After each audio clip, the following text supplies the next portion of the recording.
Confidences littéraires sont aujourd'hui venues à la rencontre de Caril Ferret. Bonjour Caril Ferret. Bonjour. Et nous avons la chance d'avoir Aurélien Masson, son éditeur. Est-ce qu'Aurélien pourrait montrer son museau? Bonjour. Bonjour Aurélien, on vous revoit tout à l'heure. Nous sommes aujourd'hui à la rencontre de l'écrivain Caril Ferret à l'occasion de la sortie de son dernier roman, Led, prononcé Liet, russe, qui veut dire glace en russe, publié aux éditions Les Arènes dans la collection Equinox. Nous avons la chance d'avoir donc son éditeur, Aurélien.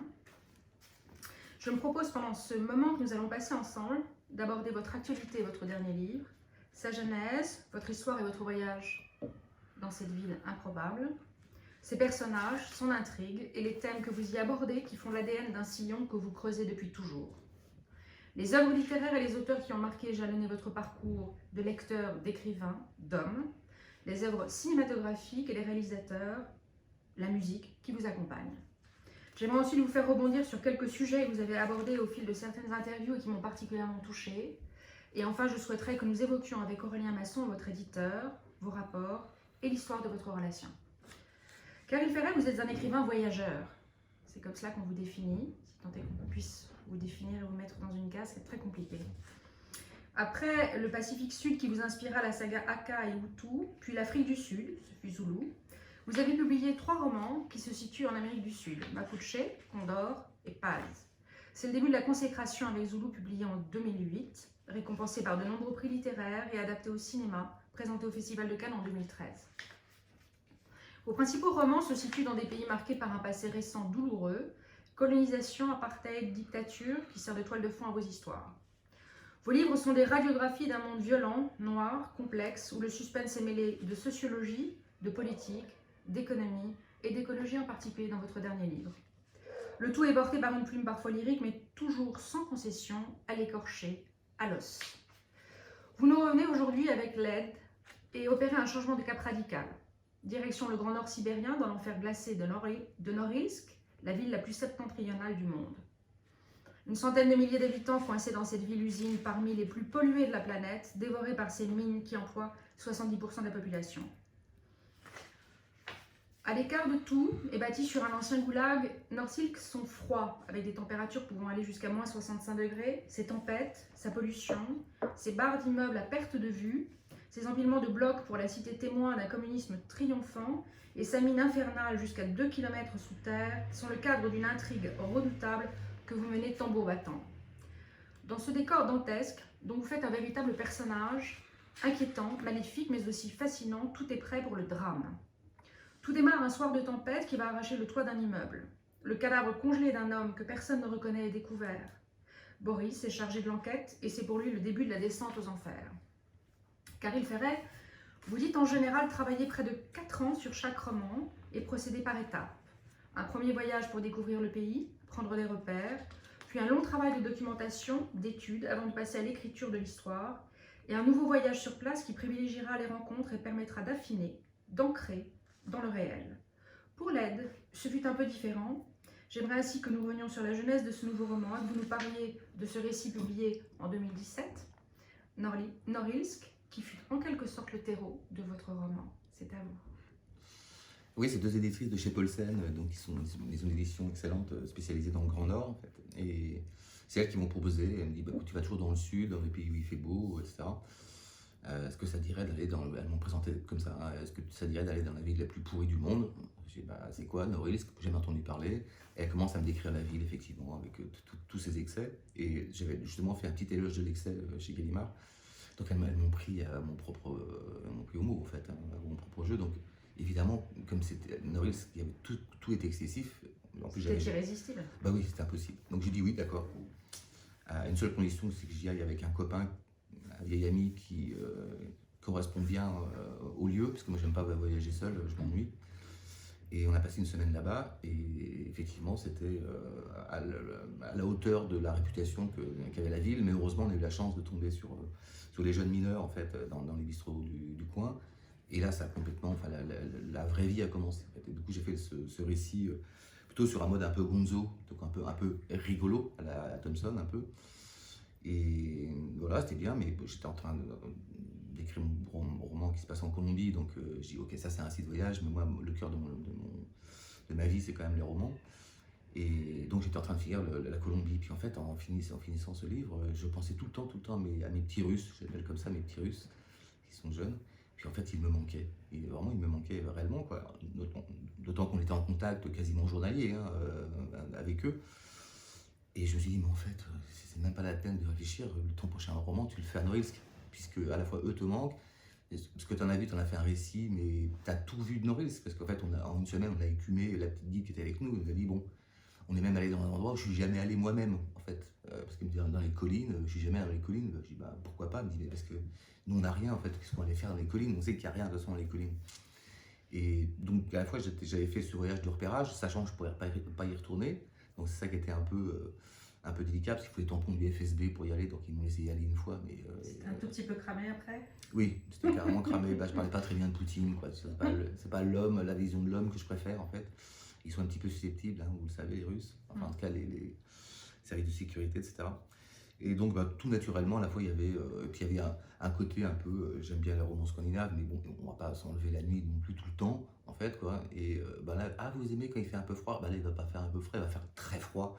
Donc c'est un roman russe, donc c'était, là c'est la Scandinavie, mais avec, c'est plutôt azote liquide.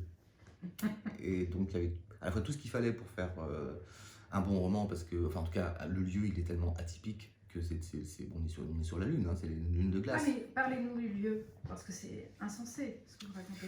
C'est presque irréel. Ouais, c'est ça en fait. Bon, c'est déjà beaucoup plus loin de Moscou que Paris-Moscou. C'est-à-dire que quand tu vas là-bas, c'est un petit stop que tu fais à Moscou. En fait, puis il y a 3-4 heures de vol. Après, il y en a 6 ou 7 et tu arrives dans la, ouais, bah, t'arrives dans la toundra. En fait, tu vois même pas la piste. En fait, tout est dans la neige. Et encore, moi j'étais au printemps. Il faisait que entre moins 15 et moins 25. Donc tout était quand même enneigé. Mais, très chaud. Ouais, mais il y a quand même le jour. En fait, hein, parce que la nuit polaire, dont je suis pas allé. En ce moment, ils sont en pleine nuit. En fait, hein, ça dure 2 mois. La nuit polaire dure 2 mois, c'est ça. Oui. 2 mois complets, hein, vraiment. Puis après, ça se liquéfie. Puis après, ils ont l'été bah, il fait jour toute la journée. C'est presque pire pour eux, en fait. Hein. Mais il n'y a rien à 1000 km à la ronde. C'est-à-dire qu'il y a cette ville qui est Norilsk, en fait, qui est une ville minière. En fait, hein. C'est tout l'intérêt enfin, le seul intérêt de cette ville, c'est les mines. Enfin, j'ai le seul intérêt économique, en tout cas, quoi. Et il y a 2 petites villes autour qui sont des villes satellites, en fait, où il y a des usines de transformation, en fait, des produits extraits de la mine. Et puis c'est tout, en fait. Hein. Et bon, comme elle pollue autant cette ville toute seule que la France, en fait. Donc on imagine le degré de pollution qui règne là-bas, malgré les tempêtes, etc. Et quand on arrive, effectivement, bah, ça pue.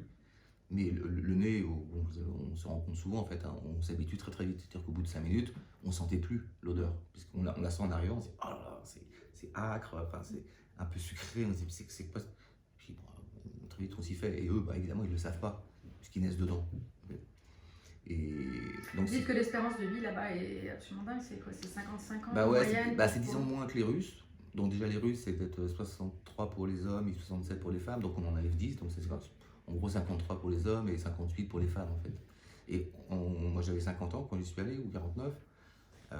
Ben, les Russes, les jeunes Russes qui me voyaient, j'avais l'âge en gros où les gens meurent. Et enfin, ils se rendaient compte, en fait, ils voyaient bien qu'on n'avait pas l'âge qu'on devrait avoir. En fait, parce que les Russes, enfin, les gens de Norilsk de 50 ans, bah, ils sont pas très bien importants, en fait, quoi. Et ils nous voyaient faire les cons, ils disaient, mais comme eux, en fait, ils disaient, attends, on a 25 ans de moins, mais on est tout proche, et puis physiquement, effectivement, vous êtes plus vieux, mais pas tellement, en fait. Donc il y avait un télescopage aussi pour eux, pour nous évidemment, parce que nous c'était l'exotisme, entre guillemets, extrême, mais pour eux aussi, d'autant qu'ils n'avaient jamais vu d'étrangers. Parce qu'en fait, les étrangers, les seuls étrangers, comme c'est une ville fermée, un ancien goulag où en fait personne n'avait le droit d'y aller. Aujourd'hui, il faut toujours des tampons du FSB pour y aller, donc c'est-à-dire que les gens, ils sont coincés là-bas en fait. Et très peu de gens peuvent y aller, y compris les Russes. Évidemment, il n'y a pas de tourisme. Hein. Enfin, s'il y a des canyons un peu plus loin, mais c'est réservé vraiment à des gens très riches parce qu'il faut y aller en hélicoptère, etc. Mais les seuls étrangers, entre guillemets, y compris russes, ils viennent juste, c'est des ingénieurs qui viennent pour la mine. Et ils travaillent toute la journée dans les mines ou dans les usines. Ils rentrent le soir, ils se couchent, et puis ils repartent.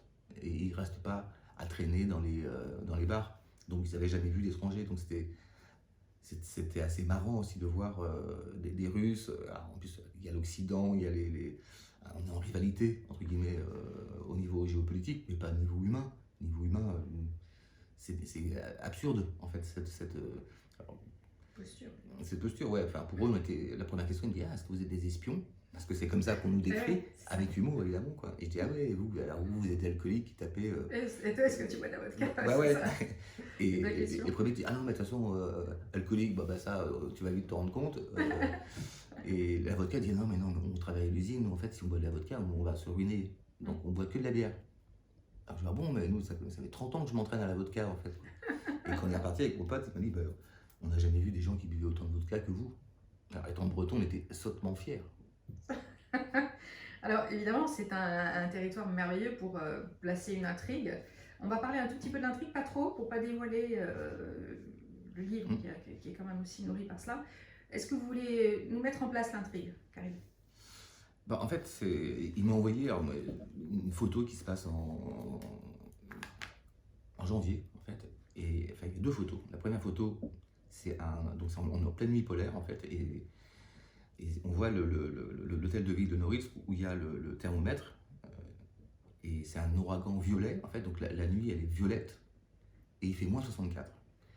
Et c'était pas un ouragan polaire, donc tu dis, ah ouais, alors là déjà ça commence. Et l'autre photo qui montre, en fait, c'est un toit d'immeuble, mais de barre d'immeuble, hein. C'est pas juste le toit de 100 mètres carrés, non, c'est un immeuble qui fait 100 mètres de long, et le toit entier est arraché par le vent, par cette nuit polaire, en fait. Je dis, bon, je crois que tu as un début de roman, en fait, parce qu'évidemment, tu peux pas sortir, hein, quand il fait ce temps-là. Donc évidemment, je dis, bah, écoute, là, il faut vraiment, tu fais une entrée en matière pour montrer cette ville extrême. Bon, ok, c'est l'ouragan polaire, la nuit violette, il fait moins 64, et qu'est-ce qui se passe en fait, quoi? Un toit arraché, je dis, bah, ouais, un toit arraché, bah, évidemment, il va y avoir un cadavre sur le toit qui tombe, et qu'est-ce qu'il fait là, en fait, quoi? Et sachant qu'évidemment, tu peux pas être le mec, il a pas grimpé à moins 64 en disant, oh tiens, je vais grimper sur un toit qui va tomber. Bon, on se doute bien qu'il a été mis là pour une raison X et Y. En plus, sur un Gostinga qui a des. Parce que Norilsk, c'est une ville qui a presque un siècle. Et bon, avec ces froids extrêmes, les bâtiments souffrent aussi, ceux qui sont sur le permafrost, et ils bougent à moitié en même temps. Donc en fait, il y a plein d'immeubles qui sont condamnés là-bas à Norilsk, ça s'appelle ça les Gostinga. Et donc c'est des endroits où personne ne doit aller parce que le truc est prêt à s'effondrer en fait. Et donc c'était l'occasion aussi de parler de la géographie et surtout de l'architecture, en l'occurrence de Norilsk. Et bon, il se trouve que en plus, histoire d'en rajouter une petite couche, quand les protagonistes finissent par découvrir qu'il y a un cadavre, que non seulement le toit est tombé, mais en plus il y a un cadavre, et qu'ils voient qu'il est là, il est tout gelé depuis longtemps, et en plus c'est un nénètse, donc c'est un autochtone et des éleveurs de rennes, qui vivent eux beaucoup plus loin de la toundra avec leurs rennes, et qui restent assez archaïque, en tout cas, enfin, une forme de vie qui est ancestrale, on va dire. Ils n'ont rien à faire là, dans une ville minière. Enfin, qu'est-ce que fait non seulement qu'est-ce que fait un cadavre sur le toit, mais en plus qu'est-ce que fait un nénètse. Et donc pour moi, le nénètse étant évidemment le symbole de la nature. Voilà. Donc, la symbolique que vous y attachez, c'est. Voilà, on oppose, comme c'est un livre extrême, il y a l'extrême, la cité industrielle russe dans tout ce que ça a de plus sauvage, et la nature dans tout ce qu'elle a de plus sauvage en fait. Et c'est ce télescope en fait, c'est les deux images.